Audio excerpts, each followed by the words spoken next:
వెంటనే శోధకుడు ఏమంటాడంటే, నువ్వు దేవుని కుమారుడు కదా, ఆ రాళ్ళను రొట్టెలుగా చేసుకో. చెయ్యలేడా? నేను చెప్పాలి, చెయ్యలేడా? ఆడొక మాట అంటాడు, ఇక్కడ ఎవరు లేరు, ఎవరు చూడట్లేదు. ఎవరంటారు నేను ఎవరు ఏం పట్టించుకోరు, కానీ చెయ్యలేడా? యోసేపుతో కూడా అదే మాట వచ్చింది కదా, ఇక్కడ ఎవరున్నారు, ఎవరు లేరు కదా, సీసీ కెమెరాలు కూడా లేవు కదా, కానీ ఎవరిని చెయ్యలేడా? అవకాశం ఉంది, కానీ ఆ అవకాశమును ఎలా చేస్తున్నారంటే దాన్ని నల్లగా కొట్టి దానిని చంపి పాపమును చేయించున్నారు కనుక దేవుడు వారికి ఒక స్థానాన్ని ఇచ్చున్నాడు. ఏమిచ్చున్నాడు వారికి? శోధింపబడుతున్న నీవు ఏమండి, పొర్రపాటున కూడా పాపము జోలికి మాత్రము వెళ్ళకూడదు. అది మొదటి మాట. ఏమంటే స్తోత్రం చెప్పండి ఒకసారి గట్టిగా.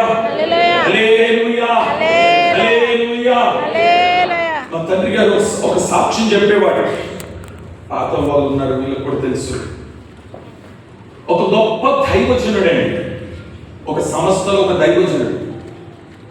ఆయన ఇంచుమించు ఒక 60 సంవత్సరాలు పైగా ఉంటుంది. ఆయన కూడా వివాహం చేసుకోలేదు. వినండి జాగ్రత్తగా. ఆయన గదిలోకి ప్రార్థనలోకి వెళ్ళిపోతే ఆ ప్రార్థన నుండి ఒక రోజుకి వస్తాడో, 2 రోజులకు వస్తాడో, 3 రోజులకు వస్తాడో తెలియదు. గదిలోకి వెళ్ళిపోతాడు. ఉదయకాలం టిఫిన్ తీసుకొచ్చి సేవకులు పెడతారు. ఆయన బయటికి వస్తేనే తింటాడు, లేకపోతే ఆ టిఫిన్ మళ్ళీ రిటర్న్ వెళ్ళిపోతుంది. మధ్యాహ్నం లంచ్ వస్తుంది, డిన్నర్ వస్తుంది. ఆయన ఏ రోజు అయితే తినాలనుకుంటాడో ఆ రోజు బయటకు వచ్చి తింటాడు. అప్పుడు గదిలో ప్రార్థన ఉంటాడు. ఈ చిత్రం ఏంటో తెలుసా? రేపు అమెరికాకి వెళ్ళాలి అని అనుకుంటే మరుసటి రోజుకి వీసా ఇంటికి వచ్చేస్తుందండి. ఆయన కూడా వీసా ఇంటికి వస్తుంది. ఈరోజు నేను ఇక్కడికి వెళ్ళాలి అని అనుకుంటే దేవుడు దానికి కావలసిన వసతులు సమకూర్చేవాడు అంటాడు. అంత అద్భుతమైన పరిచర్య చేసిన దైవజనుడు. ఒకసారి ఏం జరిగిందో తెలియదు, శోధింపబడ్డాడు.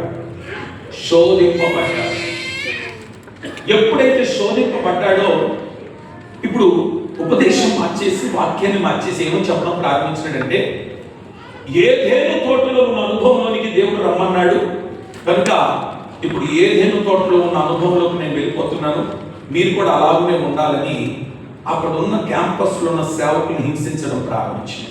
ఇక మీకు అర్థమైంది కదా ఏదెను తోట అనుభవం. ఎప్పుడైతే ఆ పాపంలో పడ్డాడో అంత గొప్పగా వాడబడిన దైవజనుడు, అతని ఎంత సాగిలపడిన పెద్ద పెద్ద గొప్ప గొప్ప నాయకులు, అలాంటి వ్యక్తిని ఎప్పుడైతే పాపంలో పడ్డాడో, దాన్ని గెలవలేకపోయినాడో ఏం జరిగిందో తెలుసా? ఆ వ్యక్తి మరణం ఎలా ముగించిందంటే, ముగింపు ఒక బాత్రూంలో స్నానం చేసుకోవడానికి వెళ్ళిపోయి కాలు జారి పడ్డాడు. పడిన వ్యక్తి కాలు విరిగిపోయింది, తీసుకొచ్చి పడకలేస్తున్నారు. 10 రోజులు చనిపోయాడు. నేను అంటాను, శోధన ప్రతి మనిషికి వస్తుంది. ప్రార్థన పరుడికి వస్తుంది, విశ్వాసికి వస్తుంది, సేవకుడికి వస్తుంది. ఎంత పరిశుద్ధంగా బ్రతుకుతున్నా శోధన ఖచ్చితంగా వస్తుంది. రాదు అన్నవాడు ఎవరు చెప్పడానికి వీలు, ప్రతి ఒక్కడికి వస్తుంది.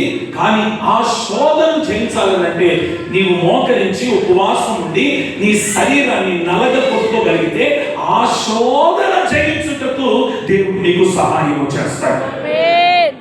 ఈ భూమి మీద ఉన్నవాడు నరుడనేవాడు ఎవడు పరిశుద్ధుడేని కాదు. ఒకవేళ వాడు పరిశుద్ధుడు అని అంటే భూమి మీద ఉండాల్సిన అక్కర లేదు. అతను ఎక్కడ ఉండాలి? కొంతమంది విచిత్రంగా మాట్లాడతారు, నేను బ్రహ్మచారిని, నేను పరిశుద్ధుని, అసలు నాకు ఇవన్నీ ఏమీ తెలియదు. ఫోన్ నిండా అక్రమ సంబంధాలే ఉంటాయి. అలా బ్రహ్మచారి పరిశుద్ధుడు అని అంటాడు. భూమి మీద పరిశుద్ధుడు లేడు. పరిశుద్ధుడు